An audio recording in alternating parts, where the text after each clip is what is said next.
Seorang remaja berusia 17 tahun di Texas, Amerika Serikat harus dirawat 10 hari di rumah sakit menggunakan alat yang menopang fungsi paru-parunya.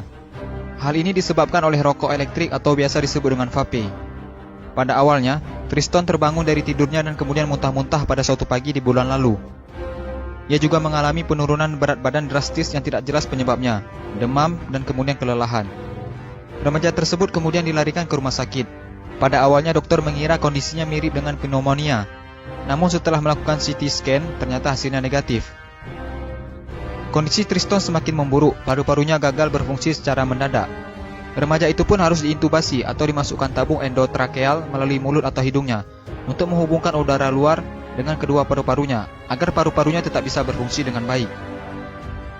Seluruh tim medis mencurigai bahwa vape yang diakui oleh Triston telah dikonsumsinya sejak di kelas 8 diduga menjadi biang kerok gagalnya paru-paru Triston.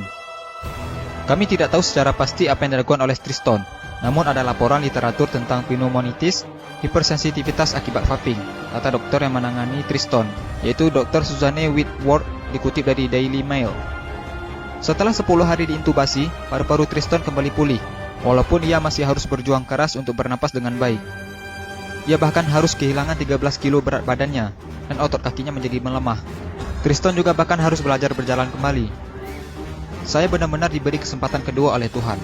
Dan segera setelah saya bangun dari koma itu, saya tahu apa yang ingin saya lakukan. Saya tidak ingin mengulangi kesalahan yang sama untuk menghisap vape, kata Triston. Triston berjanji bahwa dia tidak akan nge-vape lagi dan akan menyarankan kepada teman-temannya untuk membuang vape mereka. Kenapa vape berbahaya? Kepala Badan Pengawas Obat dan Makanan atau BPOM Penny Dukito menyebutkan akan segera mengusulkan larangan penggunaan vape atau rokok elektrik. Hal ini bisa diwujudkan salah satunya melalui revisi PP nomor 109 tahun 2012. Penny mengungkapkan ada beberapa fakta ilmiah yang telah ditemukan BPOM sekaligus menjadi dasar usulan pelarangan tersebut. Ditemukan senyawa kimia di dalam vape mulai dari nikotin, propilen glikol, perisa logam karbonil tobacco spesifik nitrosamines, hingga dietilen glikol. Nikotin sangat berbahaya karena berbagai penelitian juga melihat efek nikotin terhadap otak bisa menyebabkan kanker dan kecanduan. Propilen glikol juga sangat berbahaya karena jika dikonsumsi secara terus-menerus dapat menyebabkan gagal ginjal. Menurut laporan yang dipublikasikan dalam jurnal Investigate Medicine High Impact Case Reports tahun 2015. Memang vape tidak langsung memberikan dampak buruk bagi kesehatan. Sama seperti rokok, banyak orang yang tetap bisa sehat walaupun merokok. Nah, sebaiknya kita mulai menjaga kesehatan paru-paru kita dengan tidak menghisap vape atau rokok. Semoga video ini bermanfaat dan jangan lupa di-share juga sebanyak-banyaknya agar teman-teman kalian tidak ketinggalan informasi penting ini.